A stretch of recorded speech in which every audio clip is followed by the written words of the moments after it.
যারা তার জন্য এত বছর করলেন, তিনি শেখ পরিবার ছাড়া, নিজের পরিবার ছাড়া আর কাউকে তিনি বিমানে নেবার প্রয়োজন মনে করেন। গোটা লড়াইটা ছিল একটা বৈষম্যের বিরুদ্ধে।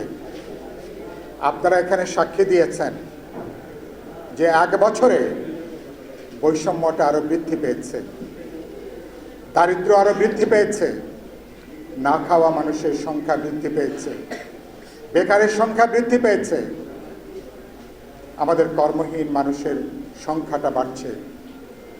আমাদের নারীরা যারা অভ্যুত্থানে এবার হাজারে হাজারে সামনে ছিলেন, তারা আরো নিরাপত্তাহীন হয়েছেন, আরো বিপন্ন হয়েছেন, এবং এটা নারী বিদ্বেষী একটা প্রচারণা দেশব্যাপী আমরা এখন চলতে দেখছি।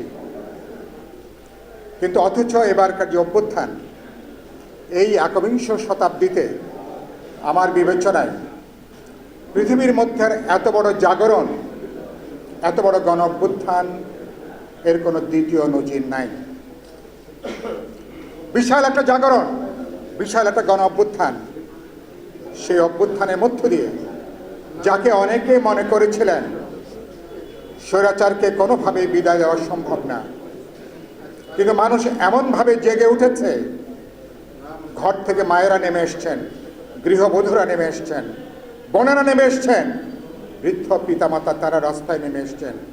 সমাজের সকল অংশ, মানুষ যখন জীবন দেওয়ার জন্য তৈরি থাকে, দুনিয়ার কোনো শক্তি নাই সেই শক্তিকে পরাজিত করে, পরাভূত করে।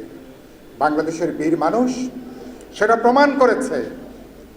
মানুষ রক্ত দিয়ে, রক্তের বীজের মধ্য দিয়ে যে জাতির জন্ম 1971 সালে, কিন্তু অনেকে মনে করা হয়েছিল মানুষ বুঝি সেই রক্তের উত্তরাধিকার, হয়তো মানুষের মনে নাই।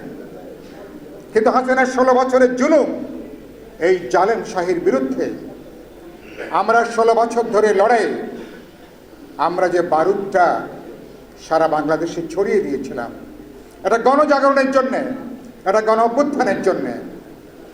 গত বছরের 36 দিনের লড়াই 16 জুলাইয়ের পর থেকে যখন আন্দোলনটা এক দফায় পর্যবেসিত হলো, যখন লক্ষ লক্ষ কোটি কোটি মানুষ রাজপথে নেমে এলেন, হাসিনাকে আমরা পালিয়ে যেতে বাধ্য করলাম। 2 দিন আগেই তিনি বলেছিলেন শেখ হাসিনা নাকি কখনো পালায় না। তিনি দিনে দুপুরে কিভাবে পালিয়ে আত্মরক্ষা করলেন, এবং খুবই দুর্ভাগ্যজনক, যারা তার জন্য এত বছর করলেন, তিনি শেখ পরিবার ছাড়া, নিজের পরিবার ছাড়া আর কাউকে তিনি বিমানে নেবার প্রয়োজন মনে করেন।